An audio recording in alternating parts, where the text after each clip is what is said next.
Bonjour, je suis Élodie Mielzarek, je suis sémiologue. Ça veut dire que je suis spécialisée dans l'analyse de discours, l'analyse des symboles et des gestes. Alors Macron ou la méthode TINA, est-ce que vous savez d'où vient cet acronyme TINA? En fait, c'était le surnom qui était donné à Margaret Thatcher. En fait, ça veut dire « There is no alternative » parce qu'en définitive, elle utilisait souvent cette formule-là. C'était une femme qui était connue pour son intransigeance, notamment dans les périodes de négociation.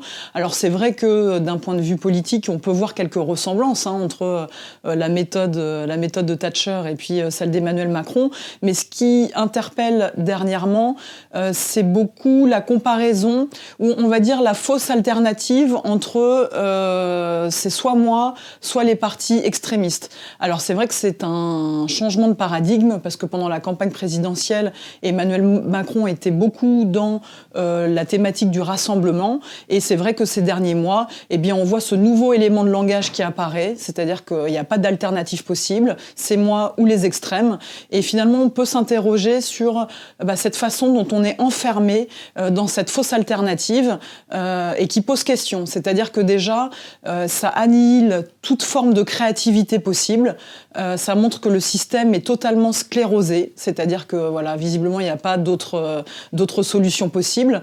On retrouve aussi cet argument-là, cette rhétorique, notamment dans le clip de campagne européenne, où les partis extrémistes sont dénoncés. Cette rhétorique, elle vient poser problème à 3 égards. Le premier égard, c'est que ça vient nier toute créativité possible dans ce système, c'est-à-dire qu'on comprend qu'il n'y a pas d'autre entrée, pas d'autre élection possible, il n'y a pas d'alternative. Le deuxième, ça montre que le système est complètement sclérosé, et la dangerosité de ce système sclérosé, eh bien, c'est d'agiter un épouvantail qui est le même depuis 50 ans et qui fait de moins en moins peur.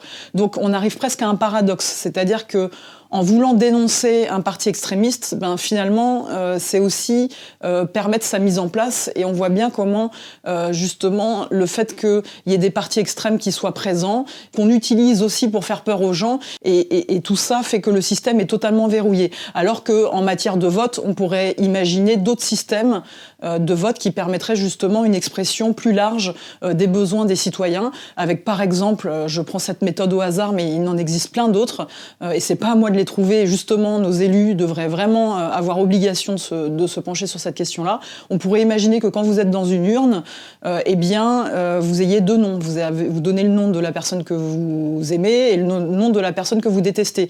Et s'il y a une grande majorité qui se met d'accord sur la personne qui est détestée, eh bien, ça fait que de toute façon, elle est évacuée. Et puis, très intéressant aussi, parce que notamment dans le grand débat, j'ai beaucoup été sollicitée pour analyser les mots, eh bien, la question de la reconnaissance du vote blanc aussi, parce qu'aujourd'hui, c'est vrai que le vote blanc, ça sert à rien. Qu'on vote pas ou qu'on vote blanc, ça revient au même. Donc il y a plein de choses à imaginer pour reconstruire ce système-là, au lieu d'être d'accord et de prendre le parti que de toute façon le système est sclérosé et que c'est TINA, il n'y a pas d'alternative possible.